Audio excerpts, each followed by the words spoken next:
right, aloha friends. Happy Monday. It's game time with the Goss, brought to you by GM Sports Media. I'm Brian Gossett, joined today by good friend Joseph Turner, the head football coach, boys athletic coordinator at Fort Worth Northside. It's game week, coach. Week one is here, another season, 2023 season. Just kind of talk about getting ready for this first game against Dallas Roosevelt. Oh man, yeah. Well, thank you for having me on, Brian. First, it's been a good year already. We've had a good solid 3 weeks of practice. The coaches are on the same page. We're all towards one common goal, and the boys have been rolling. We've been healthy. We've been able to get on the football field and get our practice in, and we've had two really good scrimmages. So we're looking forward to Thursday. As long as we just keep doing what we're doing, we'll be okay. Jumping back to last year, you guys went 6-4, just missed out on playoff spot. Good start with a 3-0 record. Then after that, kind of alternated wins and losses. Just talk about team's performance in 2022.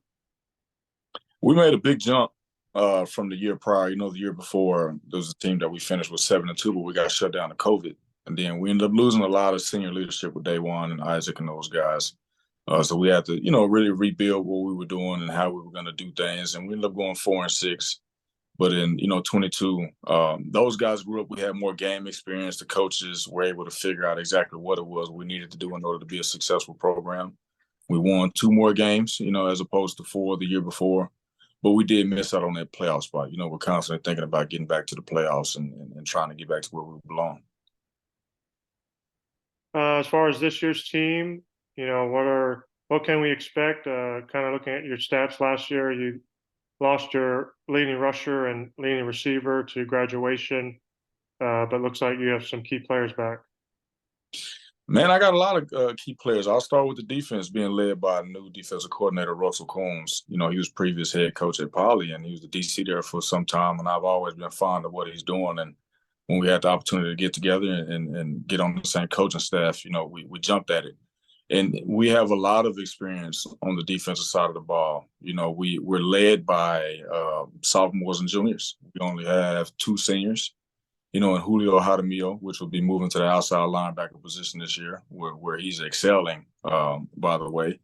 And then we have a defensive tackle that's a senior. He was previously on the offensive side of the ball, but we're bigger on our offensive line, which is going to allow him to play some defense. And he's been excelling at that position as well. So our defense, and I'm looking for our defense to take a big step. We had a really good scrimmage last week versus Western Hills, in which they went out and they dominated and did what they needed to do. The sideline excitement is there. All the coaches are on the same page and they're all functioning at a really high level. And then on the offensive side of the ball, we got a big offensive line. We have Kevin Ortega back at quarterback. This will be his 3rd year starting, so you can see the experience with him. He plays a lot calmer than he would. I have a really fast and quick receiving core with some guys that have some really good hands, and we've modified our offense. Coach Conley, my offensive coordinator, and this is his 2nd year, and he's doing an amazing job as well. So I should say Coach Conley has modified the offense to adapt to our players.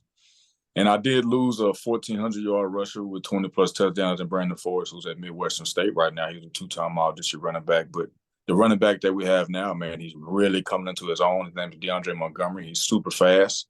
He does not get tired. He's had 2 really good scrimmages.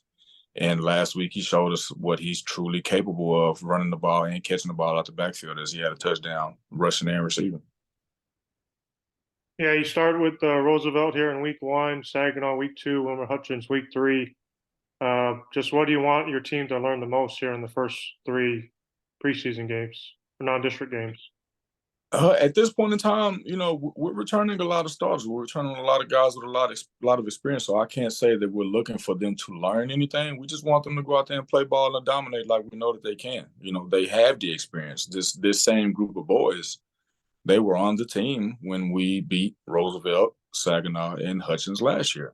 So they already know what to expect. But they've been operating at a high level since, the season was over with spring workouts and spring ball and summer strength conditioning and fall camp, So we're past right about now the teaching stage. We're just going into our game plans and we're ready to play some ball.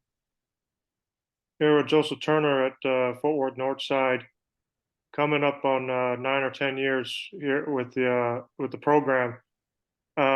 Just talk about what you've seen, some changes in terms of Northside and football in general in Fort Worth ISD since you got there. Well, this is my 11th year at Northside. It's my 9th year as head coach. I mean, you just from year to year, just seeing the progression with everything that it takes to run a program, for a program to be successful. You know, it's not just what is going on the football field, but at the administrative standpoint, you know, having coaches on staff, you know, I take pride in saying that my guys, other than my offensive coordinator and defensive coordinator, even though they played college ball, everybody on my staff, they're coaching a position that they played in college. Or I have a guy that's coaching wide receiver now that was an all conference guy at Baylor for 3 years, and he went to the NFL. So I'm blessed to have those caliber of guys on my staff. And then, you know, you work to the athletic training staff. We work very well together. We make sure that the boys are taken care of, and we follow protocols, and we get on the field when we can, and when we can't get on the field. And then you work with the staff at the school, and you work with the administration and the community and the middle schools. You know, it's every year trying to find a different focus that's going to come in and benefit the program. And now, you know, everybody's in one big motion, one big flow, when we understand that we want the football program to be successful. And there's a lot of people that play a big role in that. You know, facilities, you know, we have I feel like we have a good facility. You know, we just need to do some things on the interior. Our weight room is really nice by high school standard, I would say. Budgets, you know, I'm still receiving the yearly donation from Jerry Hughes and the Jerry Hughes Family Foundation. You know, I've been blessed to have that along with the downtown budget. And, you know, people in our community, they're attending the games, and they're seeing that we're real competitive. And every year it's the expectation that we win games and we go to the playoffs. And that's what you want in any program, as to have that expectation, you know, so everybody can hold yourself to a certain standard. You know, we don't have a lot of issues with a lot of stuff that we used to. Now they understand that when they're in this program, whether it's a student athlete or a parent, what to expect. Hey, these are the guidelines, and this is how we're going to win. We just need everybody to be on the same page. We're going to take Northside out of the equation. You can't pick Northside, but in your district, who do you think three teams go to the playoffs out of your district? I would have to go with the returning teams from last year. That's the best thing I have to go on. Grapevine, Colleyville, Heights. Yeah, I would say those three guys. You know, those programs, they're gonna have good things going on. You know, Grapevine has a new coaching staff that's taken over, but Grapevine still has the resources and the numbers for one to be very competitive. And, you know, that program, they're gonna have good coaches. They're gonna have good kids. The same thing with Colleyville. You know, Colleyville has turnover, but they're going to be okay with what they do this year. Then Heights, Coach James has taken over at Arlington Heights for Coach Young, who just recently retired.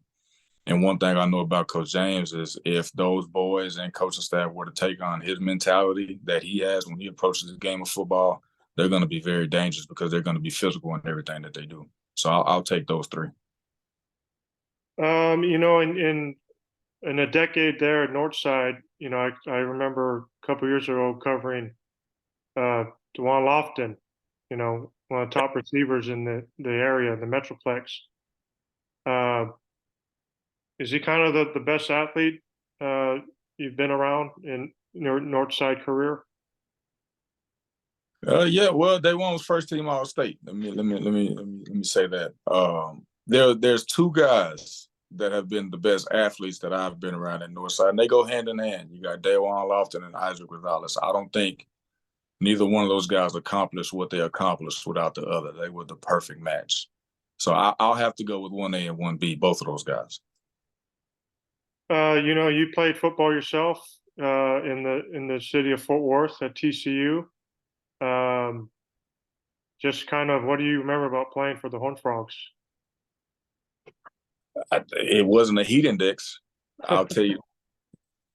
This is you know it's new in high school ball, but I talk to my buddies all the time. I said I don't remember them saying anything about us being too hot. We're going to play ball. Even the rain too. I mean, rain and thunder.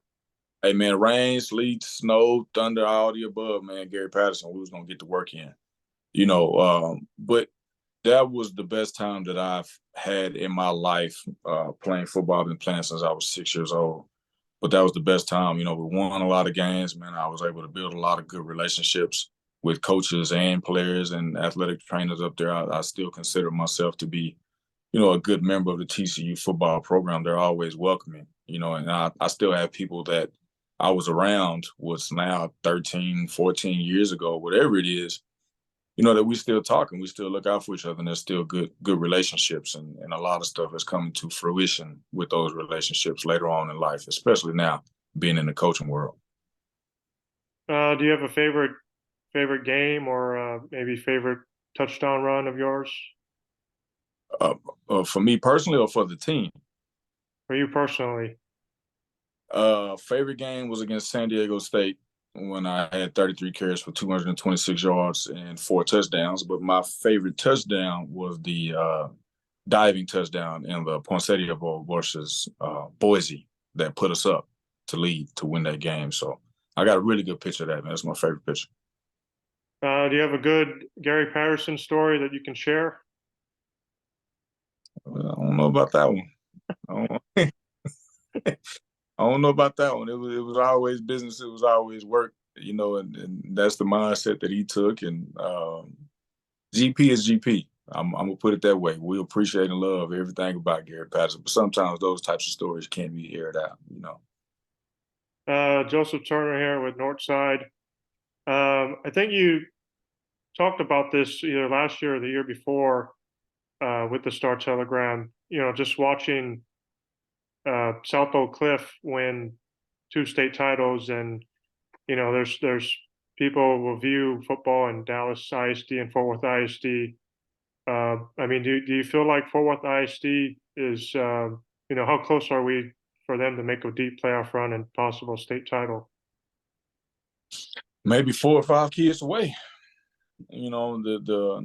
The enrollment and the programs of choice, they make it difficult for teams to remain, very competitive, or they make it difficult for kids or schools to get the kids that they need in order to be successful. I cannot speak for other programs. It's going to be hard for me to do that. But what I always say is, if we're able to retain our boys on the north side, man, we'll be very, very competitive. That senior team with Daywan and Isaac, we could have went 2 or 3 rounds deep. So the capability is there. It's just being able to get your kids and keep your kids and being able to have your program function at a high level, where everybody's on the same page and we're all operating and there's no mishaps. The coaches are coaching their tails off and the kids are all bought in and playing ball. We have a couple teams that can go 2 or 3 rounds deep if everything falls in place. But it's sometimes not about the X's and O's. It's about the Jimmys and Joes, from what I heard from a very long tenure coach.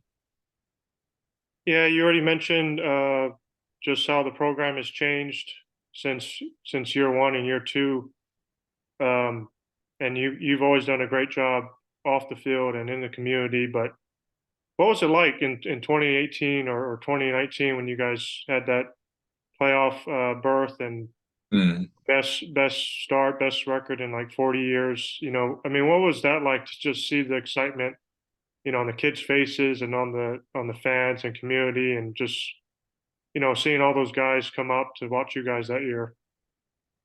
Brian, for me personally, I take great pleasure in being able to be a part of somebody else's life and see them be successful. And that's me in general. When my coaches have success, I'm excited. When my kids have success, I'm excited. I always say, hey, please don't put yourself in between the Northside football program and whatever you got going on, because the program always comes first. It was great because we had a ton of people come to games. We were getting recognition. I had 4 boys go to school that year.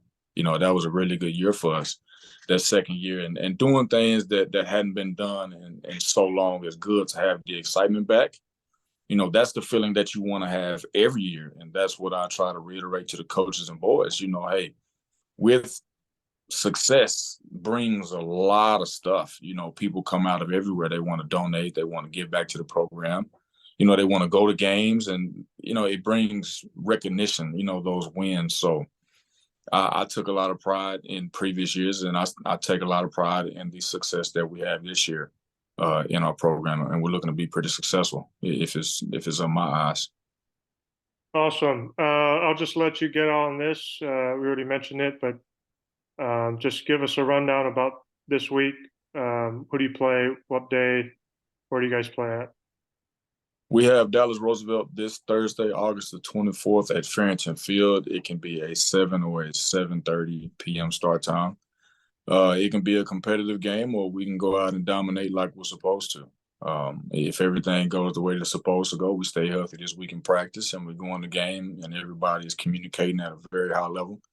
We'll come out on top. There's no doubt about that. Awesome.